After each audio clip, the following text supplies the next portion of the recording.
truth and absolute truth. Temporary liberation and liberation not destroying mind. Surpadisesha and marupadisesha nirvana. End of activity and end of wish. Seeing knowledge and seeing cessation. Conformity with meaning and literal conformity. Moderation in desires and satisfaction. Easy nourishment and easy filling. Dharma and activity conforming to the Dharma. Knowledge of cessation of vices and knowledge of non-production of vices, as well as innumerable twofold dharmas of the same type. Groups of 3 dharmas.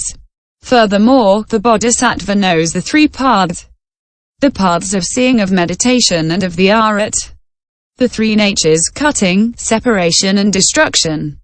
The 3 cultivations. Cultivation of morality, concentration and wisdom. The 3 bodies. Body of the Buddhas, the pratyrekabuddhas and the sravakas. The 3 vehicles. Vehicles of the Buddhas, the pratyrekabuddhas and the sravakas. The 3 refuges. The Buddha, the Dharma and the Sangha. The 3 abodes, abodes of Brahma, Deva and Arya. 3 exaltations. Exaltation of self, other and the Dharma.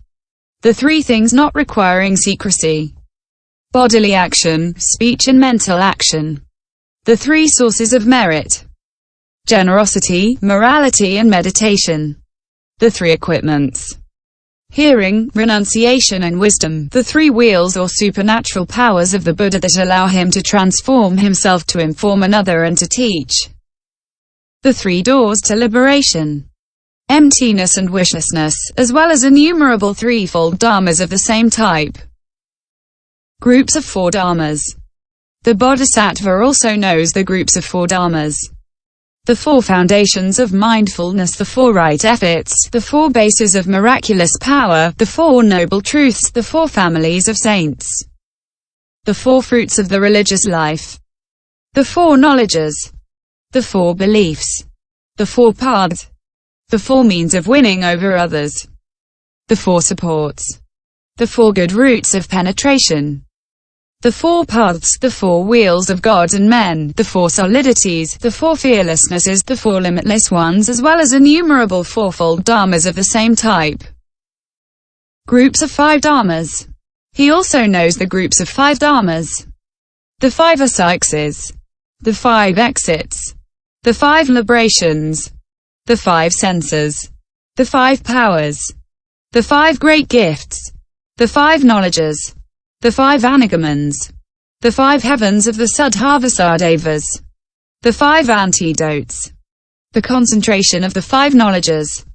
The concentration of the 5 noble members, the 5 ways of expressing oneself according to the Dharma, as well as innumerable fivefold dharmas of the same type. Groups of 6 dharmas. He also knows the 6 abandonments. The 6 devotions. The 6 superknowledges. The 6 kinds of arhat. The 6 levels of the path of seeing the truths, the 6 recollections, the 6 samadhis, the 6 samipattis, the 6 paramitas, as well as innumerable sixfold dharmas of the same type. Groups of 7 dharmas.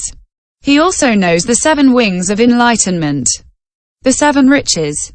The 7 supports. The 7 conscious absorptions. The 7 good dharmas.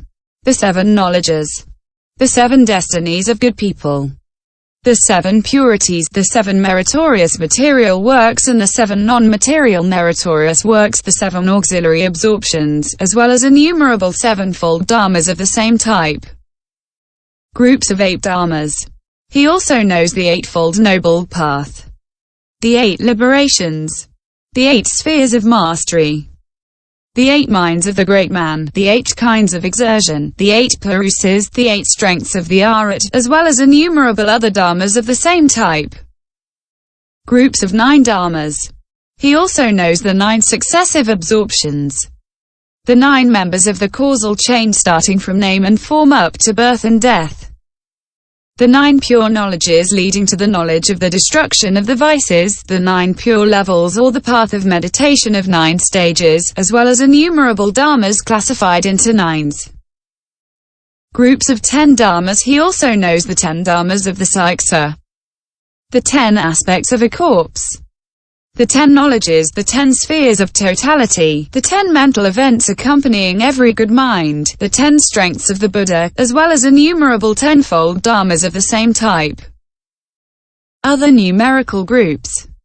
He also knows the 11 auxiliary dharmas of the path, the 12 causes, the 13 exits, the 14 minds of transformation, the 15 minds of the path of seeing the truths, the 16 practices related to breathing, the 17 noble practices, the 18 special attributes, the 19 levels of separation, the 162 margas in the course of the path of meditation necessary to break up the passions, the 178 fruits of the religious, 89 conditioned fruits and 89 unconditioned fruits, as well as innumerable different dharmas of the same type.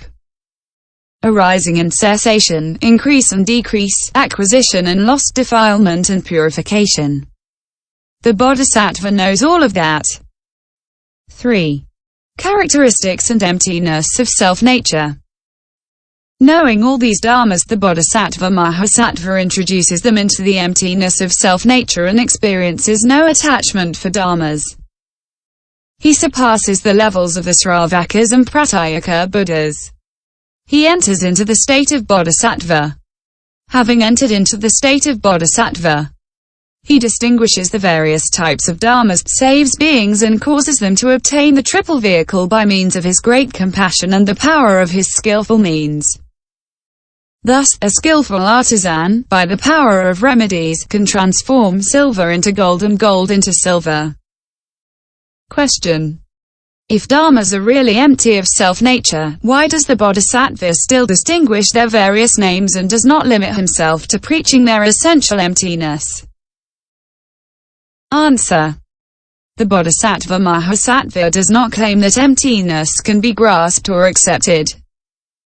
If emptiness could be grasped and accepted, the bodhisattva would not speak of the various distinctive characteristics of dharmas. But an ungraspable emptiness is not an obstacle. If it were an obstacle, it would be graspable and not ungraspable. Knowing this ungraspable emptiness, the bodhisattva-mahasattva returns to distinguishing dharmas in order to teach them more easily. Saving beings by loving kindness and compassion is the power of PRAJÑÄ. The true nature of dharmas about which he undertakes to speak is PRAJÑÄ. Question. But all the ordinary books and the 96 kinds of religious works all speak of the true nature of dharmas. In the Sravaka Pitaka also it is a matter of the true nature of dharmas. Why is it not called PRAJÑÄ in these works, and only in the present sutra is the true nature of dharmas called PRAJÑÄ? Answer. The worldly books, which aim at the pacification of kingdoms, the perfecting of families and the pleasures of life, are not true. Religious heretics, who fall into wrong views and whose minds are